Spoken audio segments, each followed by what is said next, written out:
양천 소각장을 둘러싼 주민 갈등이 계속되는 가운데 소각장 인근 주민 1000여 명이 서울시에 집단 민원을 제기했습니다.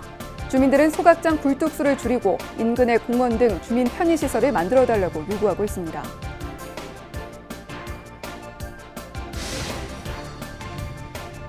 의원 발언대에선 최근 서울시의회를 통과한 여성폭력 방지 조례안의 주요 내용을 살펴봅니다.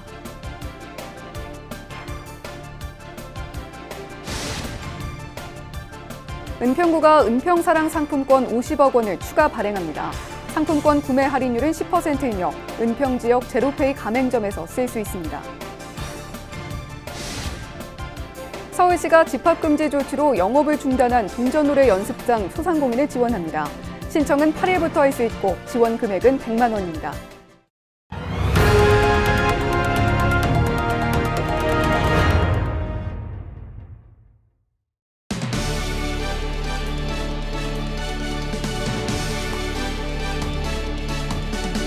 시청자 여러분 안녕하십니까? 헬로티비 뉴스입니다. 양천 소각장 관련 주민과 행정 간 갈등이 계속되고 있습니다.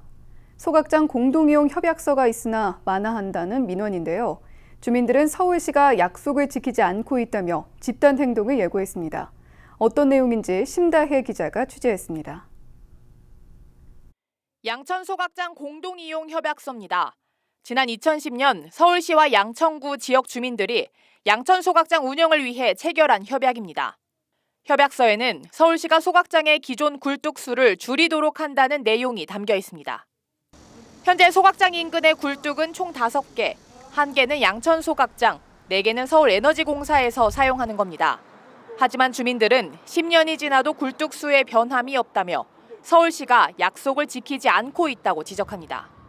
굴뚝을 이제 반으로 줄여주기로 했어요. 저기 보이는 그 굴뚝 4개를 2개로 줄여주기로 했는데 주민들하고 약속은 못 지킨 거거든요. 못 지킨다면 타당한 이유를 대고 그에 대한 그 다른 어떤 대가를 지불해라라고 하는 게 우리 이제 요구죠. 주민들은 소각장 인근 부지 활용과 관련해서도 민원을 제기합니다. 소각장 옆 공터는 현재 사유지입니다. 서울시는 지난 4월 이곳에 지식산업센터를 짓기로 지구단위 계획을 결정했습니다. 하지만 주민들은 서울시가 부지를 매입해 주민 녹지 공간을 만들어줄 것을 요구합니다.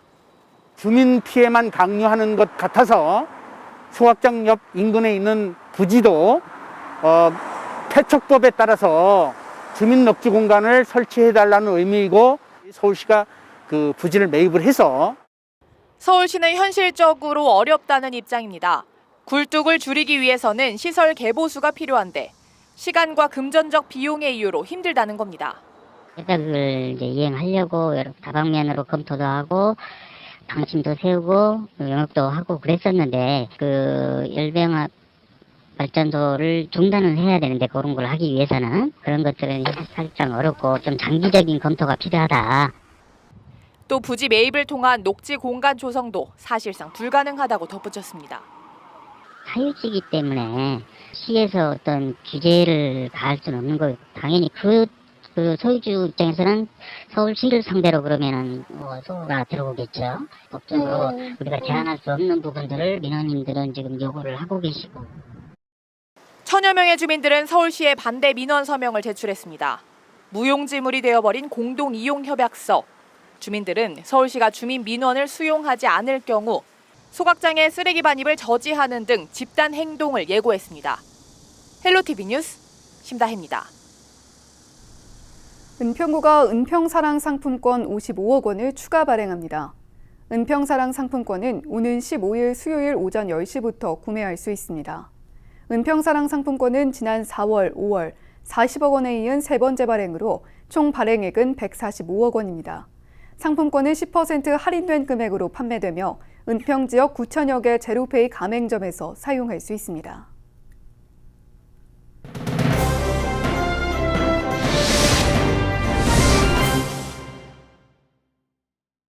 지난주 여성 주인이 혼자 운영하는 미용실에서 남성 손님이 위협을 가했던 사건과 관련해 보도해드렸죠. 사건의 문제점과 해결법에 대해 좀 더 고민하는 시간 가져볼 텐데요. 피해자를 대신해 당사로 제보 영상을 보낸 정순희 의원님 모시고 자세한 이야기 나눠보겠습니다. 네, 의원님 안녕하세요. 안녕하세요. 네, 우선 정 의원께서 이번 사건 피해를 알게 된 경위가 또 어떻게 되고 또 어떻게 하다가 저희 쪽으로 제보를 하게 될 생각을 하셨는지 궁금합니다. 저희 지역 주민이고 20년 넘게 미용실 운영하시던 분인데 요즘 너무 괴롭고 힘들고 대한민국을 떠나고 싶다고 하면서 영상과 함께 사연을 보내주셨어요. 영상을 보고 너무 놀랬어요. 남자가 막 너무 위협적으로 들이대고 욕설하면서 그리고도 협박하면데 그냥 바로 당당하게 나가는 거예요. 정말 그 큰 문제는 후속 조치였어요. 놀래가지고 불안한 마음에 CCTV를 경찰에 신고를 했는데 평소에 잘 알던 경찰이 크게 다친 데 없으니 대강 넘어가라고 했다는 겁니다. 이건 재발 방지 차원에서라도 이렇게 있으면 안 되겠다. 1인 사업장의 안전을 위해서라도 가만히 있으면 안 되겠다는 생각을 했습니다. 여성이 혼자 있고 혼자 일하고 늦은 밤에 홀로 다녀도 대한민국은 어디서나 안전한 환경이 되어야 되지 않느냐라는 차원에서 사회적 환기가 필요하다는 생각이 들었고 당사자의 동의를 얻어서 제보하게 되었습니다. 네. 1인 사업장의 안전을 위해서 제보를 하게 됐다. 이렇게 설명을 해 주셨습니다. 경찰에 신고를 했지만 범인 검거까지 2주가 걸렸다고요. 이 2주의 시간 동안 피해자는 같은 피해가 혹시나 되풀이되지는 않을까 많이 두려웠을 것 같은데요. 2주의 기간이 걸린 것에 대해서 경찰은 어떤 입장을 보이고 있습니까? 네, 경찰의 입장을 들어보진 않았지만 앞서 말씀드린 것처럼 사건이 일어나고 평소에 잘 알던 경찰인데도 불구하고 크게 다치지 않았으니 대강 넘어가자고 했던 거 귀찮고 번거로울 수 있었겠죠. 그러나 2016년 강남역 여성살인 사건, 2019년 신림동 강간 미수 사건, 그리고 최근에는 텔레그램 N번방 디지털 성범죄 이런 것들이 계속 일어나고 있어요. 작년 말에 여성폭력 방지 기본법이 제정되고 경찰청에는 여성안전기획관도 신설됐어요. 하지만 이럼에도 불구하고 경찰서의 조치는 너무나 아쉬움이 남습니다. 온몸에 피멍이 들고 맞아 죽을 정도가 되어야 강간이고 여성폭력이 아니지요. 가만히 있어서 더 큰 위험과 폭력이 계속될 거라고 생각되고요. 경찰에 재조사를 의뢰했고 사건이 발생한 점포 주위에서 영상을 통해 수소문을 했습니다. 결국 동네 주민이 목소리와 인상착의를 통해서 남성을 신고해서 잡았습니다. 네, 집행부에서는 지역 내 1인 여성 점포를 위한 안심 환경 정책도 실시하고 있는 걸로 알고 있습니다. 하지만 일부 대상에게만 지원했던 것으로 알고 있고 이런 사업을 아는 주민들도 상당히 적은데요. 집행부에 요구할 건 없으신지 궁금합니다. 네, 작년에 시범 사업으로 여성 1인 가구 및 점포 안전한 생활환경 조성 위한 세이프 싱글 존 사업을 실시했고요.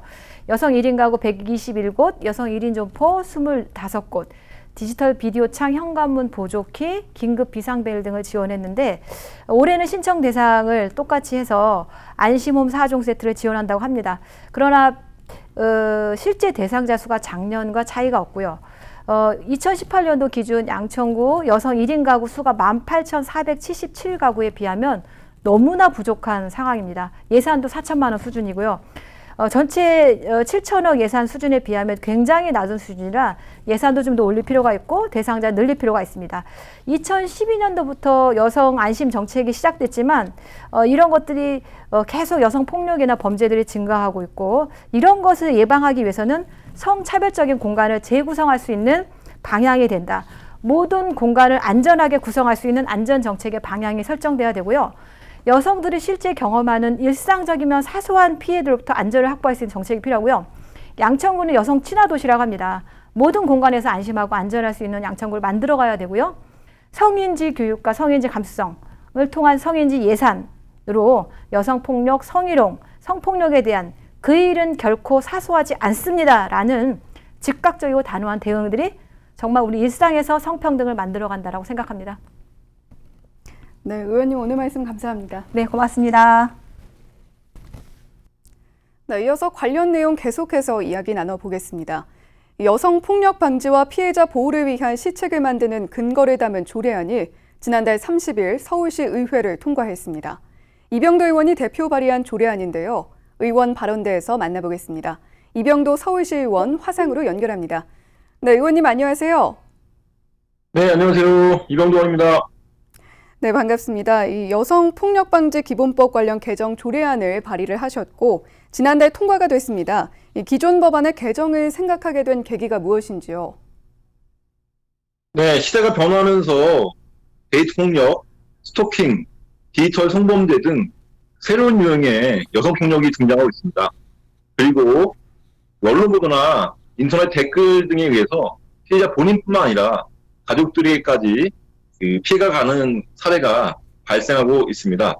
그래서 다양한 양상으로 나타나는 여성 폭력에 대응하고 그 피해자에 대한 보호 지원을 강화할 필요가 있다고 생각해서 조례를 개정하게 되었습니다.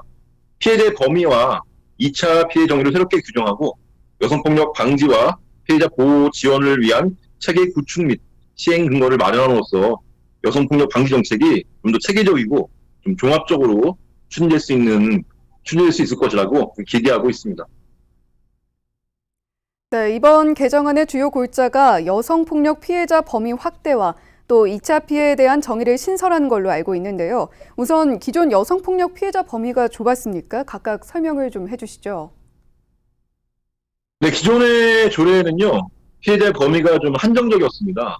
피해를 입은 피해자 본인과 지원 및 보호가 필요한 아동 및 가족 구성원이라고 좀 한정적으로 이제 피해자의 범위를 좁혀놨는데요. 이번에 개정된 조례에서는 여성폭력으로 인해서 피해를 입은 사람과 그 배우자라고 하면 이제 사실상의 혼인관계를 포함한다라고 이제 규정도 있고요. 또 직계 친족 및 형제자매를 포함하는 것으로 그렇게 피해자 범위를 좀 확대했습니다. 또한 아까 말씀드렸다시피 2차 피해 범위를 좀 이제 규정했는데요. 수사나 재판, 보도, 언론 보도 등 여성폭력의 사건 처리 과정에서 입는 정신적, 신체적, 또 이제 경제적 피해라고 하는 것들, 또 이제 어떤 신고 등을 통해서 사용자로부터 받을 수 있는 여러 가지 불이익, 이런 것들을 2차 피해로 좀 규정함으로써요. 2차 피해를 좀 막을 수 있는 이러한 근거를 좀 마련했다고 말씀드릴 수 있겠습니다.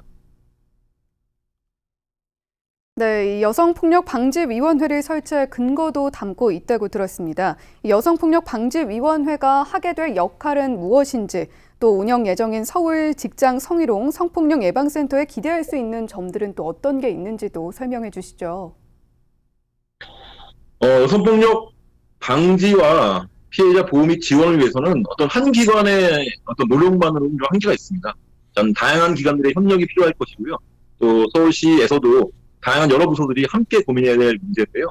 이런 것들을 이제 좀 위원회에서 할 수 있을 것이라고 생각하고 있습니다.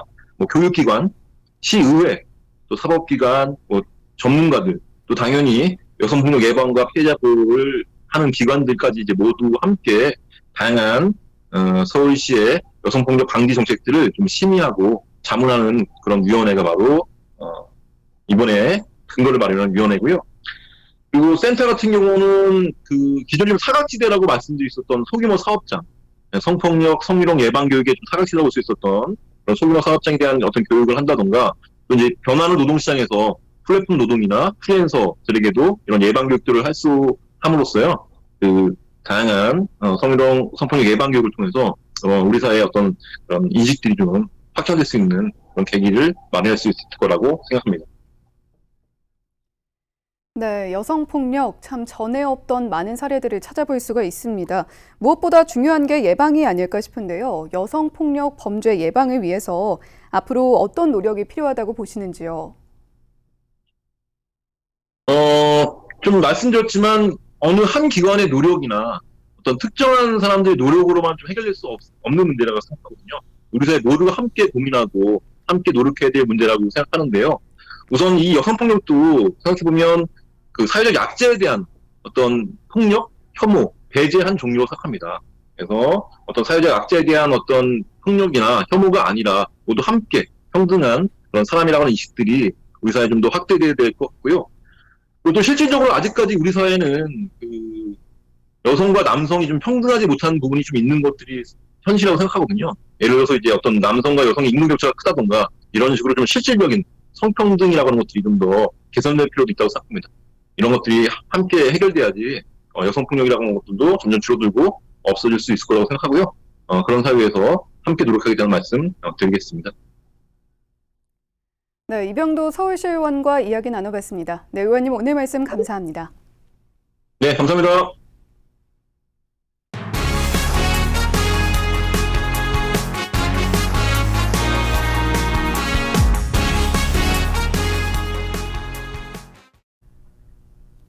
은평구가 민선 7기 3년차를 맞아 조직을 개편했습니다.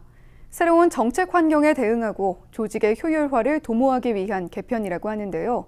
자세한 내용 은평구청 행정지원과의 강다현 인사혁신팀장 연결해서 들어보겠습니다. 네, 팀장님 안녕하세요. 예, 안녕하십니까. 네, 이번에 조직 개편이 시행됐다고요. 일단 조직 개편이 필요한 이유가 무엇인지 주민들이 궁금해할 것 같습니다. 네. 저희 민선 7기 3년 차를 맞이하여서요. 지난해 1월 1일자 조직 개편 이후에 지금 우리 구의 지속 성장 가능한 성장 동력을 마련하기 위해서 그동안 이제 변화하는 행정 수요를 반영을 하고요. 새로운 정책 환경에 이제 대응이 필요하여 또 우리 국민 안전과 보건복지 등 필요한 분야를 우선해서 조직 개편을 실시하게 되었습니다. 네, 이번 조직 개편에서 가장 주안점을 둔 부분과 또 그 부분이 중요하다고 판단한 이유는 무엇 때문인지 설명해 주시죠. 네, 이번 조직 개편은 그 조직의 효율성을 강화하는 것과요, 사회적 가치의 실현이라는 부분에 특히 주안점을 뒀습니다. 자원 순환, 또 미세먼지 등 환경 문제에 대한 관심하고요, 우리 구 현안 사항으로 교통 환경 또한 해결이 필요한 부분이라고 인식이 되었습니다.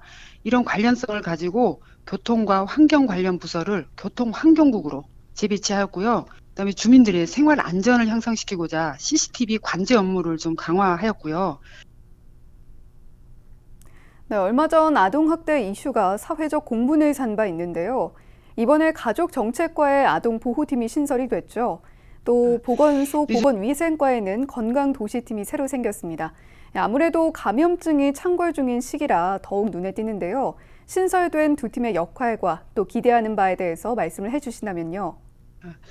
네, 저희 가족정책과의 아동보호팀하고요, 보건소 보건위생과의 건강도시팀 지금 신설되었습니다. 특히 우리 구는 지금 아동학대 조사 건수가 가장 많은 구에 해당이 됩니다. 그래서 저희가 이제 직접 이걸 담당함으로써 아동학대 신고의 공공성을 지금 강화 좀 하는데 주안점을 두었고요. 또 아동학대에 신속하고 적극적으로 이제 대응할 수 있게 되었다고 볼 수 있습니다. 그래서 이제 결과적으로 보면은 학대받는 이런 아동들 이렇게 돌봄 사각지대가 좀 해소될 것으로 이제 기대하고 있습니다. 그다음 다음에 이제 건강도시팀의 경우에는요, 우리 구에서 추진하고 있는 모든 분야 정책의 계획부터 실행, 관리 모든 분야의 건강 친화적인 요소를 이제 반영하고 관리하는 전담 팀을 저희가 만들었다고 지금 이제 보시면 되시는데요.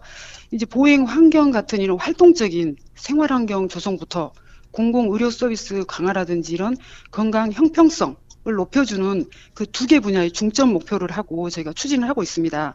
그래서 결과적으로 보면 이 팀의 신설로 모든 국민이 건강한 그 권리 확보를 위한 추진 체계가 확보될 것으로 저희가 기대하고 있습니다.